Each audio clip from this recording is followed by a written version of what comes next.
The year is 1797, and the shield is gone.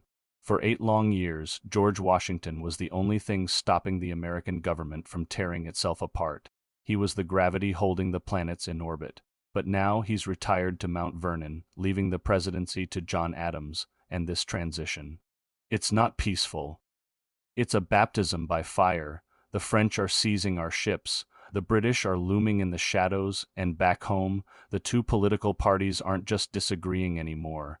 They're calling each other traitors. This is the first time Americans have to ask themselves, can this country actually survive without Washington?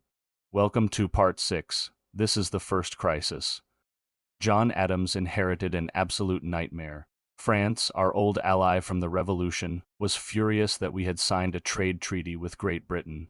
So they started attacking American merchant ships, launching an undeclared naval war we now call the Quasi-War. Adams, trying to be the adult in the room, sent 3 diplomats to France to negotiate. But when they arrived, they were met by 3 French agents known only as XYZ. These agents demanded a massive bribe just for the privilege of talking to the French government. When this news reached America, the country exploded in rage. Millions for defense, but not 1 cent for tribute, became the national battle cry. For the very first time, Americans were truly unified in their anger toward a foreign power, but that unity, it didn't last. The Federalists, led by Alexander Hamilton and John Adams, seized this war fever as a chance to crush their political rivals, the Democratic Republicans. They passed the Alien and Sedition Acts. Let's be clear, these laws were a direct assault on the First Amendment. They made it a federal crime to speak or write anything false, scandalous, and malicious against the government. Soon, Federalist officials were arresting newspaper editors who dared to support Thomas Jefferson.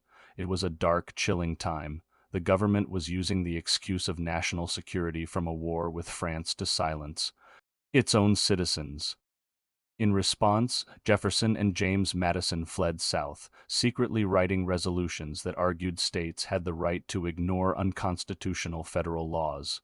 The very fabric of the Union was vibrating with the threat of secession. All this tension boiled over in the election of 1800. It was, without a doubt, the dirtiest, most vicious campaign in American history.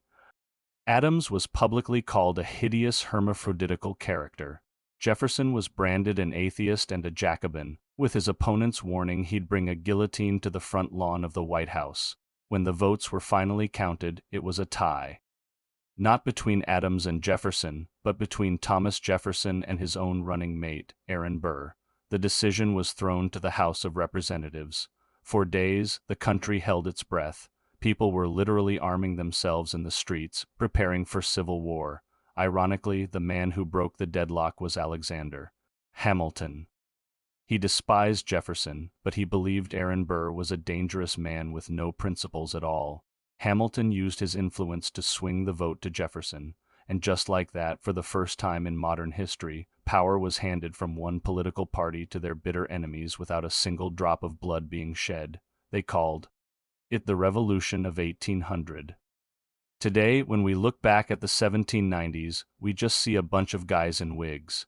But if you look closer, you see exactly what we're dealing with right now. We see a government using crises to justify stripping away our civil liberties. We see political parties that view the other side not as opponents, but as an existential threat to the nation. We see the media being used as a weapon to divide the population and stir up hatred. Our schools teach us that the peaceful transition of power is just something that happens, but history shows us it's a miracle every single time.